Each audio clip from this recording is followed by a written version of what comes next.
Welcome. My name is David Lillis, and this is Political Talk. And we are here to discuss different aspects of the government and how we feel about it, and take different points of view and see where it goes. So this is unrehearsed, no cue cards, no idiot boards, just straight conversation.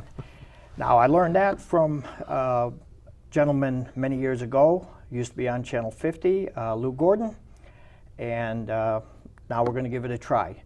My co-host is Todd Schleiger, and he's sitting right next to me. And for how long, we'll find out. Yeah. Okay. What would you like to talk about today, Dave? Well, today I think we should talk about campaigns, political campaigns, and how voting affects the constituency. Because when I was running... How the voting affects the constituency, or how the campaigns are run? Well, both, actually. Okay. Because the campaigns now have gotten to be a disgrace. They are mean-spirited. They are... What they should do is they should stick just to the issues, and instead of going all out attacking on each other and digging up dirt all they Exactly. can. Yeah, I agree with you on that one. And there's very little of that. And what really amazed me was when you have a campaign and you're on TV and you're being fact-checked. Now, I understand that in a campaign, they stretch the truth and they put a spin on it. But what's happened is now they just outright lie. And what amazes me is that the people watching this, do they think that we don't see this? They can't believe that we're that stupid. Some of the stuff that came out was just unbelievable. All right. I kind of like the idea of the fact checking, though. Oh, I do too. I mean, love it's it. almost instant, but yeah. That should be on their committee's head to get the information correct to them. Yes, but what I found was when they were saying these things, there's people back there cheering them. And I understand in the presidential campaign, I'll go with that one at this particular moment, Okay. the fact that people were upset and the choice of candidates was not the best. I mean, there's no argument with that. And, nope, none and whatsoever. whatever our political affiliation is with is beside the point. The fact is, this was just mean-spirited. And when people wanted change, they went the wrong way, in my opinion. The people went the wrong way, or the candidates? The people went the wrong way. The candidates showed who they were. But the people, the thing that I see is that we have representative government. Right. For example, at least we're supposed to. Exactly. For me, when I was running for state rep, a state rep's district is 85,000 people. Right. Now, when you are electing a public official for a position like that, you are hiring a person to represent your views and the views of your particular area. But what happens is they are representing the party, and they forget who they're representing. Right. So when they go up to Lansing, they seem to forget. When we say they forgot where they came from, well, that's exactly what happened.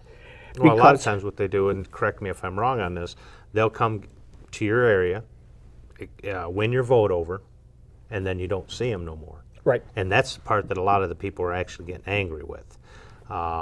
We have a couple elected officials in our area that are well known for not showing up, or being seen, I should say. Yes.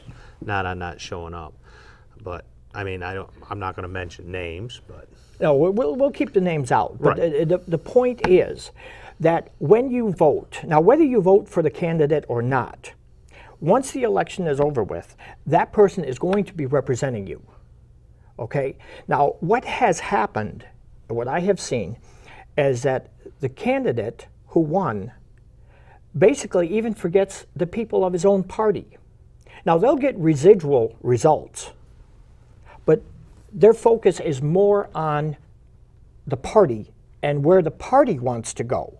right. Okay, I had Well- to pay attention to where you were going with this. Yeah, so- well, see, my point is that the concerns of this particular district and the individuals in it and the concerns of the district are what they are supposed to take to Lansing and say, in my district, this is how we see things and this is how we would like them. If it doesn't pertain to us, that's fine, and you help out other areas, which in turn will help out you. But that's not how it is. In fact, one of our candidates, actually one of our representatives, basically was told how he would vote. You aren't representing anyone. No. If the party told you how you're going to vote, then you represented the party. And the people in your district, That's what matter. we need to get our elected officials to do, is actually do what they're supposed to do, listen to their districts. Most of them nowadays, and I don't care who wants to deny this or not, I've seen it firsthand with them. They do, they follow party lines. In other words, in my opinion, they're going where the money is. yeah. Whether you want to call lobbyist or the party lines, to me, they're almost one and the same, because the lobbyists are funding the party and the party's telling their elected officials what they're going to do. And there's something that really is a couple of things. Number one, when I was campaigning and I would go door to door and I asked people, I'm running for state rep, do you know who your state rep is? Just so you know, David here is a Democrat and I'm an independent, so I don't want you to think that we're going to do anything different but sit here and have an actual talk on the situation so that the people know about it. Now that is true. I am a Democrat, which in this particular area is really not a very nice thing. No, it's why I don't know. heavily Republican. However, in talking with many Republicans, I have been asked by the Republican Party to come and join them, because one gentleman told me, "You don't sound like a Democrat. You sound like a Republican." And I said, well, I kind of go with what's right, not who's right. It's a good way to do it. It's to be in either party and vote for something that is just plain asinine is ridiculous. I agree with you on that. If you know something is wrong and you vote for it because the party told you to, You're just as wrong as that party is at that point. which is why the state and the federal government are in the mess that they're in. Exactly. And I, at one point, used to be a Republican. But after I've seen the way the parties have shifted, like I said, they're more geared up for money than they are for doing what's right for the people. They think by throwing all this money and tax incentives at some of these businesses, which, by the way, have left, even though they've gotten their money to help supposedly create more jobs, they've just taken their money and left. I mean, they haven't, 4 or 5 years and they're gone? Yeah. There's no accountability in that. And now, being a Democrat, I'm a Democrat for what they say they are, not what they really are. You mean There's what a they difference. used to be? Okay, Used to be. We're up there in years, so we can, Yeah, that is true. That is very true. they've changed a lot. Democrats, when I was coming up, was rich and poor and everyone in between. That was put back to Jefferson and Jackson, so that's how they got affiliated with that. More so Jackson than Jefferson. Now, the Republican Party actually started in Michigan. Most people really don't know that. The GOP started in Michigan. Yes. And the person who got me interested in politics was a Republican, Philip Ruppe of the Upper Peninsula. Very nice man, but what he did was, when I was coming up, he stopped.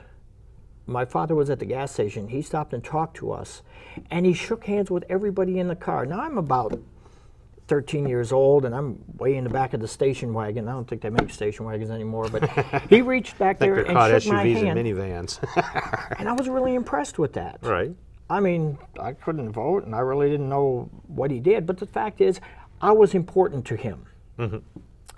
So that's actually how I got started. And I have nothing, there's many Republicans that I have a lot of respect for, and I have voted for Republicans. I vote, maybe I'm a Democrat, But if the Republican person is better, by all means, you want the best person in.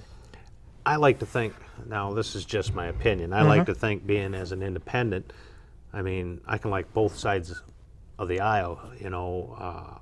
I think of myself as a little bit of a Democrat, a little bit of a Republican, but I'm all Michigander, so it doesn't matter either way I go. Well, now here's the advantage for you to be an independent. The Democratic candidates, and don't count me with them, and I'm being honest. I mean, it's, you know, let's lay our cards on the table. There's things I disagree with the Democrats, and there's things I disagree with the Republicans. But if you go the party line, then whatever the party says, that's what you do, and that's wrong. Whatever happened to being ourselves? But being an independent, which isn't given the credit that it should be, you can look at things objectively. You can look at something and say, there's a little bit of this and a little bit of this, or both of you are full of it. Right.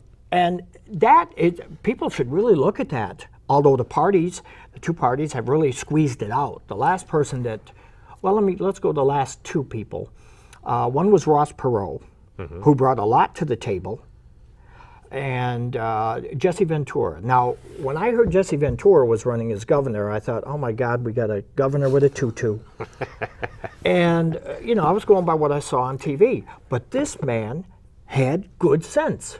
He had more common sense than what we've got running around right now. Yes. I think that's a big issue. I don't care if you're state, local, or federal. They seem to have lost the common sense that we used to be so. And even Bernie Sanders went to being an independent because he couldn't deal with both parties not doing the right thing. Now, when I say doing the right thing, government is there supposed to assist people. And then one of the things that I campaigned on... Depends on which government you're talking about. Well, federal and state. Federal, their main job was to just protect the nation. When it was created, the states had their own authorities, and they were the ones that were meant to take care of their citizens. To a degree, but when the thing started, and they went to the Constitution, they set down a set of rules. Now, one thing that really amazes me when people look at this, when they wrote the Constitution, this was in 1776. They didn't go home and turn on CNN. No. They didn't, have the newspaper, and they didn't flip out their phone and get on Twitter or whatever. You have to go back to the time that they wrote this and what was happening then. Don't you think the Founding Fathers did a good job on putting something together for the future? Yeah, yes, they did. If you pay attention to how it's actually written. The problem is most of them don't read it, and those that do like to twist and turn and interpret it their own way. Yeah. I mean, we have a lot of that going on in our state. I mean, you've got Lansing that's interpreting it one way. You've got courts and judges interpreting it their own way as well. But one of the major points that I did when I campaigned was who works for who. And the reason I did that was if you talk to a politician outside of an election, many of them wouldn't give you the time of day. And my wife and I, we saw on TV the other day when a congressman, several women came to his office wanting to talk to him about the Affordable Health Care Act. And he said, I'll be out there in a few minutes. Well, some of them went outside, and here's the sheriff blocking off the area with crime tape, and the congressman snuck out. And this is what we have. They don't want to speak to us, the people. No, our congressman here, the one that we had before, Mike Rogers, he was more concerned with his career and the connections he made in Washington. He was traveling all over on the taxpayer's dime, all over the world, fact-finding. Now, he turned that into a new career. Right. All right, at the expense of his constituency. Right. Okay, he didn't come down to this area, and yes, you called his office, and most of the time, they'll talk to you and they'll put your name down, and that's about as far as it's going to go. Yeah, and I wouldn't be surprised if they take that name after they wrote it down for the day, the list of them, they just take them and... Circular file? Yeah, I wouldn't put that past any one of them. I haven't Well, and the one- returned any calls from any of them that I've called. The one who's in there now, I've called his office over the last 2 years, and I encourage all of you to call your state rep, call your state senator, call your congressman and your U.S. senators. Why? Because they work for you. The thing that if you really want to look at it, look at the right side of your paycheck. And when that tax money comes out, But after he's done saying this, just remember this: they probably won't call you back. no, they won't. They won't. I have called Mike Bishop. Mike Bishop. I've called his office and I've gotten to run around. I've asked for things like, for example, a copy of the letter that Tom Cotton wrote on behalf of the country, telling Iran that any deal you make, we're going to negate it. Did you get a copy of it? Never got a copy. Never got a call Did back. you really expect to get it? Yes, I did. I never got anything showing where he is. His aide, who I give his aide credit, he did talk to me. He said, oh, he's all over the area. Well, when I was campaigning, nobody ever saw him.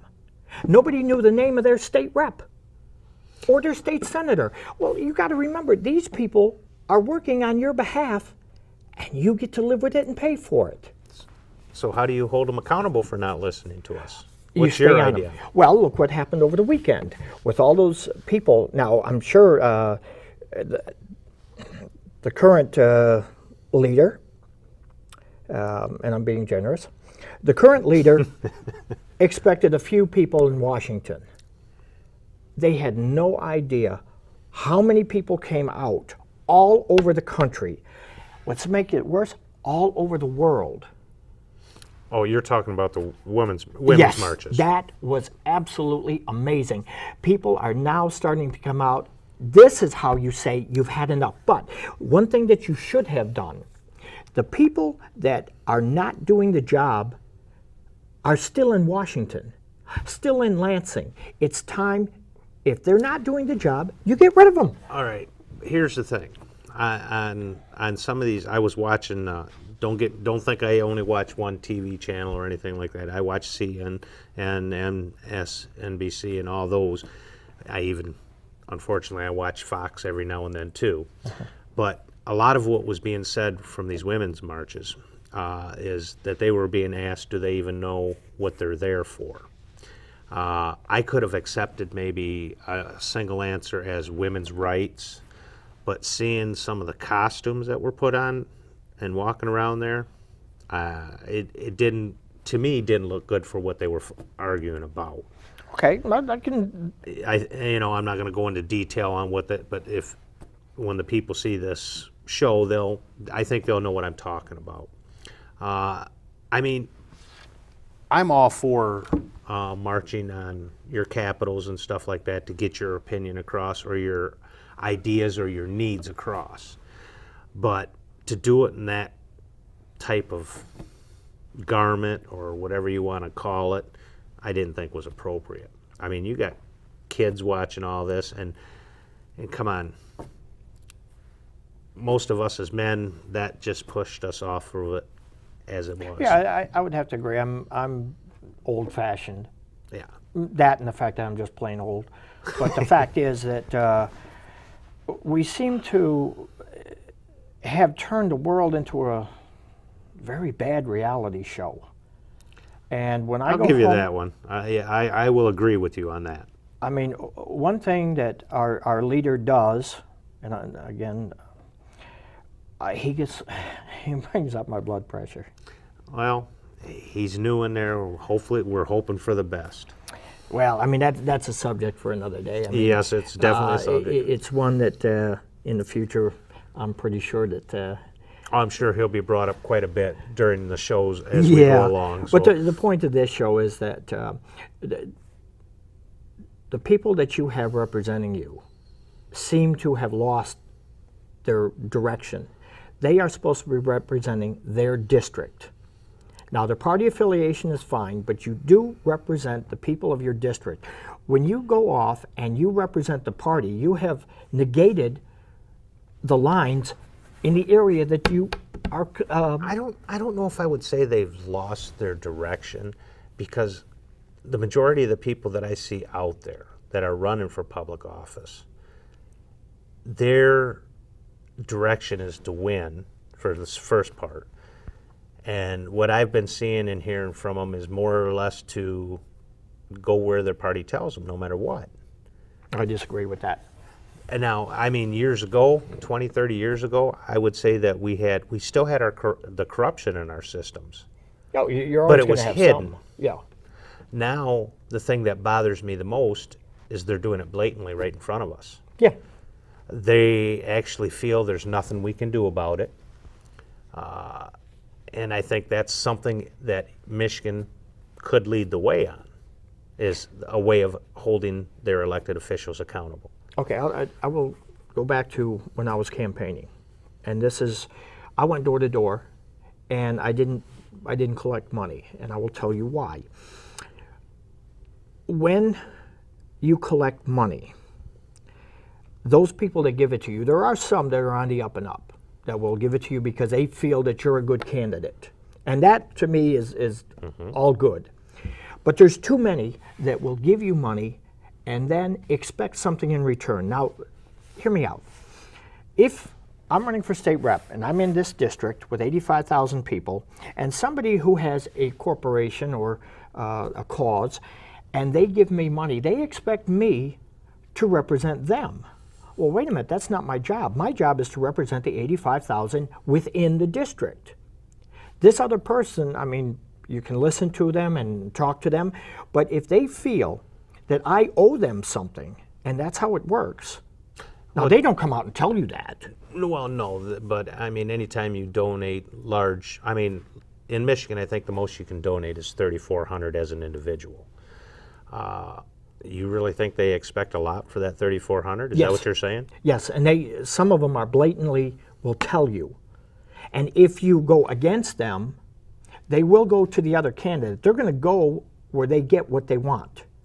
Okay, so I said, no, I will take absolutely no money. Well, that didn't sit with the party too well, and they didn't like it. But the fact of the matter is, if I tell the 85,000 people here, I'm going to represent you, that is exactly what I'm going to do.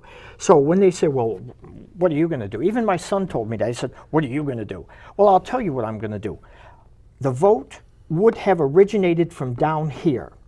The people of this district would have told me, after I explained the situation to them, they would have told me, we want to go in this direction. We like this, we dislike this. You just now exactly hit the reason why I became an independent. Mm-hmm. Because I've thought about running once or twice before. I never did. But when I talked to the party, they asked me how much money I could bring to the party. Oh yeah, they told me that too. And right then and there, it pushed me away from it. I would rather run as an independent and fail, knowing that I did it on my own terms, and my reasoning for whatever office I was running would be mainly for the district or the state. I would rather fail than have to owe them any respect for what they've done. Both parties, in my opinion, right now, whether you're a Democrat or a Republican, I believe both parties are fractured so bad that it's going to take decades to rebuild those parties. Well, if you listen to both parties right now, and I'm going to use Washington as an example, it is party against party. The people are an afterthought, if they're thought of at all. Right, I'll agree with you on that. It's my way or the highway, and if you don't do it my way, then we're going to block you. Now, when Obama was in there, they came out and they said, we're not going to do anything. So all these people that were elected in there did absolutely nothing, trying to make this man look bad. Mm-hmm. Okay, they accomplished that, but they all didn't do themselves any good because their rating was 13%. Correct. 13% approval, that's sad. It is. But you know who lost in that? The people that they represented, because they had no representation. So this party had a problem with this man. Mm-hmm. That's not why you're there. You are there to represent the people of your district and make their lives better. Right. But what you did is you went up to Washington and did absolutely nothing. You stonewalled. You kept progress from happening. On And both we- sides of the aisle. On both sides. Yes. Absolutely both sides. Yes. And this is where people, and I'm going to say this again and again, get on your computer, get their phone numbers, and start calling. You are not out of line because they asked you for the job. And they you asked need for to your hold them vote. accountable. They work for you. Now, when I called Mike Bishop's office, I told his aide, you can put Mike Bishop on the phone if he's got the guts to talk to me.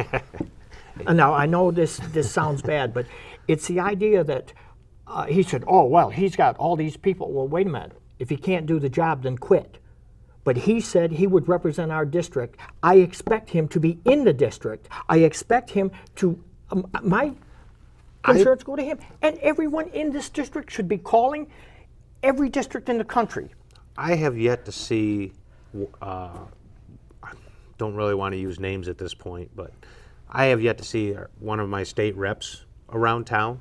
Mm-hmm. I haven't seen our senator around town. I believe he's just staying locked up in his house. I heard a rumor that he's moving out of state down to Florida, Yeah, he's moving to Florida. Now, this is the so same he doesn't man- have to pay that retirement tax. Yeah, isn't that amazing? They went and put a tax on the very people that couldn't afford it. So, unfortunately, because of time's constraints, we're going to have to pick this up. So we hope we piqued your interest, and we'd like to do this again. And the next show, maybe we'll get animated. It's hard to say.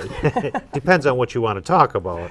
Yeah, but either but- way, we will definitely come back and talk with the people again in the next show. Yeah, I'm looking forward to it. Thank you, sir. Thank you.